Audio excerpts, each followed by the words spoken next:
మీ ఊరి నుంచి మీరు రిపోర్టర్ కాదలుచుకున్నారా? మీరు ఇదివరకు స్ట్రింగర్ గా పనిచేసినా, కెమెరామెన్ గా వర్క్ చేస్తున్నా పర్లేదు. ఫ్రీలాన్సర్ గా పనిచేసే ఛాన్స్. రాజకీయాల నుంచి సినిమాల దాకా, లైఫ్ స్టైల్ నుంచి పర్యాటకం వరకు ఎక్కడి నుంచైనా ఏ వార్త అయినా సరే కవర్ చేయవచ్చు. వార్త కొట్టు, క్యాష్ పట్టు. ఆసక్తి గలవారు 9032555277 కి కాల్ లేదా వాట్సాప్ చేయండి. ఈ రోజున కేసీఆర్ నేను చిండియాగాలు చేస్తానంటాడు. ఈ రోజున నేను ఫక్తు హిందువునే అంటాడు. అలాంటి కేసీఆర్ ఆధ్వర్యంలో రాష్ట్రంలో ఇంత పెద్ద ఎత్తున, మరీ ముఖ్యంగా కబేళాల్లో ఇంత పెద్ద ఎత్తున గోహత్య జరుగుతున్నప్పుడు ఆయన పరిస్థితి ఏందంటారు మీరు? ఈరోజు కేసీఆర్ గారు ఏ యాగాలు చేసినా, యాదాద్రి లాంటి పుణ్యక్షేత్రాలు ప్రారంభించాలనుకున్నా, ఎక్కడ కూడా ఆవు పంచగవ్యాలు లేకపోతే ఏ యజ్ఞం చేయలేరండి. ఆవులు అంతరించిపోతే పంచగవ్యాలు ఎక్కడి నుంచి వస్తాయండి? గోమూత్రం ఎక్కడి నుంచి వస్తుంది? మీరు యజ్ఞం చేయాలంటే ఆ యజ్ఞ యాగాది క్రతువులందరికీ గోమూత్రంతో శుద్ధి చేయాలి, అక్కడ గోపేడతో అలకాలి. మీ యజ్ఞానికి కావాల్సిన ఆవు నెయ్యి, స్వచ్ఛమైన ఆవు నెయ్యి కావాలంటే దేశీవాళీ ఆవులు కావాలి. ఒకవేళ ఈ ఆవులు అంతరించిపోతే మీకు పంచగవ్యాలు ఏ విధంగా వస్తాయండి? అందుకే గోవులు లేకపోతే యజ్ఞ యాగాదులు లేవు. యజ్ఞ యాగాదుల వల్ల వర్షాలు పడతాయని చెప్పి మీకు తెలుసు. ఈరోజు ఆవు నెయ్యి ఎంత ప్రశస్తమైందంటే, ఒక చెంచాడు ఆవు నెయ్యి, ఆ ఆవు నెయ్యితో యజ్ఞాలు చేసినట్టయితే కొన్ని వందల టన్నుల ఆక్సిజన్ ఉత్పత్తి. ఓకే, అలాంటి ఆక్సిజన్ ఉత్పత్తి కావాలన్నా ఈరోజు వాతావరణంలో మంచి సమతుల్యత రావాలని మీరు ఎంత చెప్తున్నా రాష్ట్ర గవర్నమెంట్ ప్రభుత్వం నుంచి కనీస స్పందన లేదు. చాలా పెద్ద ఎత్తున యాక్టివిటీస్ జరుగుతున్నాయి. ఇంతవరకు అలాంటి రియాక్షన్స్ లేకపోగా పైపెచ్చు ఇఫ్తార్ విందులకు వెళ్తూ, ఆ తర్వాత నిజాం లాంటి వాళ్ళకి అధికారిక లాంఛనాలతో అంత్యక్రియలు చేస్తూ ఇలాంటి కార్యక్రమాల్లో పాల్గొని అటువైపు ఉన్నట్టే కనిపిస్తుంది తప్ప ఇటువైపు కానీ గోవులు ఉన్నాయని, గోవులు ఉండాలని వాటి యొక్క యాంగిల్లో ఇంతవరకు ఒక మాట కానీ, ఒక స్పందన కానీ రాష్ట్ర ప్రభుత్వం నుంచి, మరి ముఖ్యంగా ముఖ్యమంత్రి నుంచి లేదు. ఈ సందర్భంగా మీరేం మాట్లాడతారు? నేను ఏం చెప్తున్నానంటే, ఇలాంటి పాలకులకు గోవు బాగుంటే మనం బాగుంటామని చెప్పి జ్ఞానాన్ని కలిగించాలని చెప్పేసి మేము హైదరాబాద్ నుంచి ఇప్పుడు ఆగస్టు 6వ తేదీన ఒక పెద్ద, అంటే గోవులతోని ఒక 100 మందికి పైగా హైదరాబాద్ నుంచి తిరుమలకు, తిరుమల నుంచి అరుణాచలానికి పాదయాత్రగా వెళ్తున్నాం. ఈ పాదయాత్ర ముఖ్య ఉద్దేశం ఏంటంటే, ఊరూరు వాడవాడ గో మహత్యాన్ని చాటడం, గోవులను కాపాడడానికి గోవిందుడు సాక్షాత్ తన తలను అడ్డుపెట్టి గోవులను కాపాడ, అలాంటి గోవిందుడికి మొరపెడుతూ, ఈ పాలకుల బుద్ధి మార్చాలని మొరపెడుతూ, అదే విధంగా నందులను కాపాడాలని నందీశ్వరుణ్ణి వేడుకుంటూ మేము ఈ యొక్క పాదయాత్రను చేస్తున్నాం.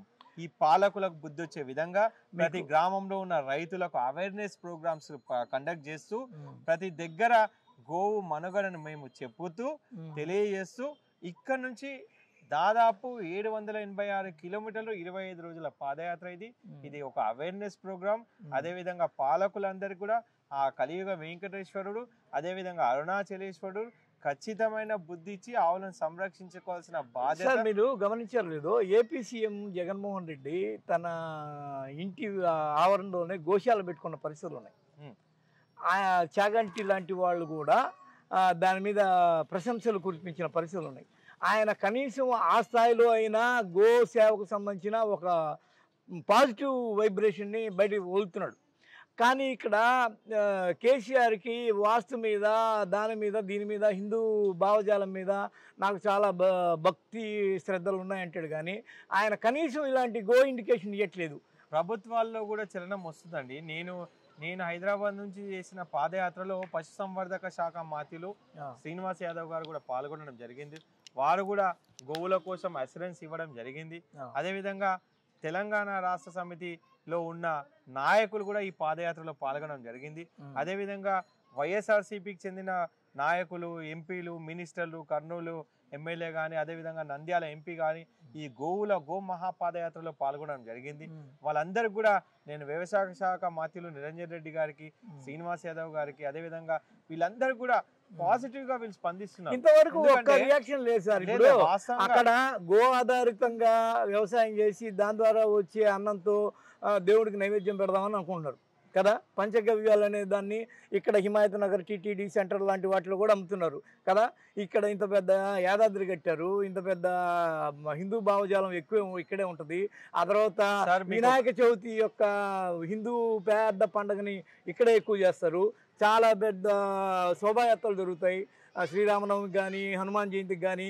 కానీ ఊరికే పైపైన వెళ్ళిపోతున్నాయి, వాటి వల్ల ఏం ఉపయోగం లేదు. కానీ గో మూలకంగా ఇంతవరకు ఒక్క యాక్టివిటీని కూడా నమోదు చేయలేకపోయింది గవర్నమెంట్. సార్ ఇప్పుడు నేను మరీ చెప్తున్నాను, గోవు అనేది ఏ పార్టీకి చెందింది కాదండి.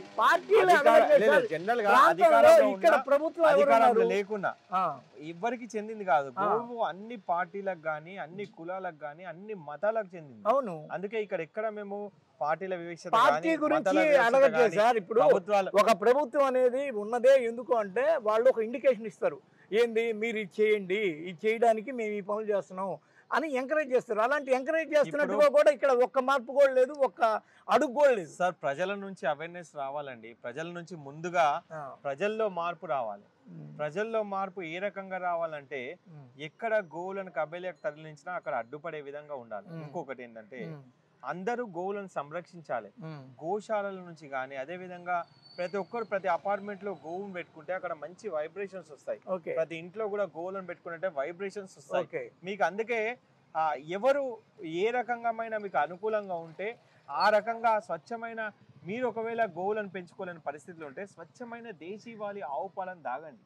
ఈరోజు సార్ ఇప్పుడు మీరు అనుకున్నంత స్మూత్గా గ్రౌండ్ లెవెల్లో స్టోరీ లేదు సార్. ఈ రోజున కళ్యాణి బిర్యానీలు లేకపోతే బీఫ్ బిర్యానీలు డైరెక్ట్గా తీసుకొచ్చి డెలివరీ చేయించుకొని తింటున్న పరిస్థితులు ఉన్నాయి. మీరు చెప్తున్న సోకాల్డ్ యూత్ ఆ తర్వాత దీన్ని మతపరంగా చీల్చేశారు ఆవుని. ఆవు అనేది ఇప్పుడు ముక్కలు చెక్కలైపోయి ఎట్లయిపోయిందంటే హిందూ మతానికి యాంటీ హిందూ ముస్లిం క్రిస్టియన్లు వీళ్ళందరూ దీన్ని తీవ్రంగా ఈ గవర్నమెంట్ని వ్యతిరేకిస్తున్న పరిస్థితులు ఉన్నాయి. ఈ కండిషన్లో మీరు చెప్పే ఈ శుద్ధులు బుద్ధులు వాళ్ళ తలకెక్కుతాయంటారా? సరే ఇప్పుడు బాధాకరం ఏంటంటే ఒక గోవును హిందూ ఐడియల్ అయిపోయింది అది. అయితే ఒక గోవును ఎంత కిరాతకంగా చంపుతున్నారంటే వాస్తవంగా కబీలాలలో బతికుండగానే దానిపైన వేడి నీళ్లు పోసి. ఇంకొకటి ఏంటంటే ఇప్పుడు గోవులను తరలించే వాహనాల్లో కూడా ఎట్లా అంటే ఒక కంటైనర్ లో 50 ఆవులు 100 ఆవులు ఈ విధంగా తొక్కేస్తారు. అసలు ఆవులు తల కూడా కదిలించలేని పరిస్థితి. చాలా వరకు మన గోరక్షకులు ఈ ఆవులను కాపాడుతున్నారు. వీళ్ళు కాపాడుతున్నది ఒక 5 నుంచి 10% మాత్రమే. ఇంకా 90% ఆవులు తరలిపోతున్నాయి. తెలంగాణ రాష్ట్రంలోనే కాదు యావత్ భారతదేశంలో కూడా ఇట్లాంటి సంఘటనలు జరుగుతున్నాయి. అయితే వీటిపై ఖచ్చితంగా కేంద్ర ప్రభుత్వం అయినా రాష్ట్ర ప్రభుత్వం అయినా ఖచ్చితమైన నిర్ణయాలు తీసుకోవాలి. ఆ తీసుకునే వరకు కూడా మా పోరాటం ఆగదు. మేము రాజ్యాంగబద్ధంగా పోరాటాలు చేస్తాం, ఆవులను రక్షించుకుంటాం. కరపత్రి మహారాజు లాగా మీరు ఏదైనా ఒక పెద్ద మూమెంట్ ముట్టడి అలాంటివి ఏమైనా ప్రయత్నం చేస్తారా? మేము ఏదైనా కానీ ప్రభుత్వాలకు వ్యతిరేకంగా కాకుండా ప్రభుత్వంలో అవేర్నెస్ తేవడానికి ప్రయత్నిస్తున్నాం. ఇప్పుడు కొన్ని సంస్థలు గోరక్షణ చేస్తున్నాయి, కొన్ని సంస్థలు ముట్టడి ఇలాంటి కార్యక్రమాలు చేస్తున్నాయి. మా అఖిల భారత గోసేవ ఫౌండేషన్ ముఖ్య ఉద్దేశము ప్రభుత్వంలో ఉన్న పెద్దల మనసులు మార్చాలి, రాజ్యాంగబద్ధంగా గోవులను సంరక్షించుకోవాలని మా ఉద్దేశం. ఎందుకంటే రాజ్యాంగంలోనే గోహత్య మహాపాపం అని ఉంది. అలాంటి రాజ్యాంగాన్ని అమలు చేయడానికి మేము ప్రభుత్వాలపై పోరాటం చేస్తాం, కానీ ఎక్కడ ఎవరికి ఇబ్బందికరంగా ఉండే పోరాటాలు మేము చెయ్యం. ఇంకొకటి ప్రజల్లో ఒక అవేర్నెస్, ఒక రెవల్యూషన్ తేవాలని మా ఉద్దేశం. ప్రజల్లో గోవును అలా గుండెల్లో నిలిపినట్టయితే అక్కడ నుంచి ఒక రెవల్యూషన్ మొదలవుతుంది. ఆ రెవల్యూషన్ తోని ఈ నాయకులు ఖచ్చితంగా గోవులను రక్షిస్తారని చెప్పి మా ఉద్దేశం. ఓకే సార్, థ్యాంక్ యూ, ధన్యవాదాలు. మీరు ఇప్పటివరకు మీ అమూల్యమైన అభిప్రాయాలను వ్యక్తం చేశారు. Thank you for this. జై గోమాత. హాయ్ ఫ్రెండ్స్, మా టుడే టుమారో యూట్యూబ్ ఛానల్ చూస్తున్నందుకు చాలా థ్యాంక్స్. మరిన్ని లేటెస్ట్ వీడియోస్ కోసం వెంటనే సబ్స్క్రైబ్ చేయండి. అలాగే ఈ బెల్ ని కూడా రింగ్ చేసేయండి. మా నోటిఫికేషన్స్ అన్ని మీ మొబైల్లో వస్తాయి. అలాగే మా వీడియోస్ మీకు నచ్చితే లైక్ చేయండి, షేర్ చేయండి, నచ్చకపోతే కామెంట్ చేయండి.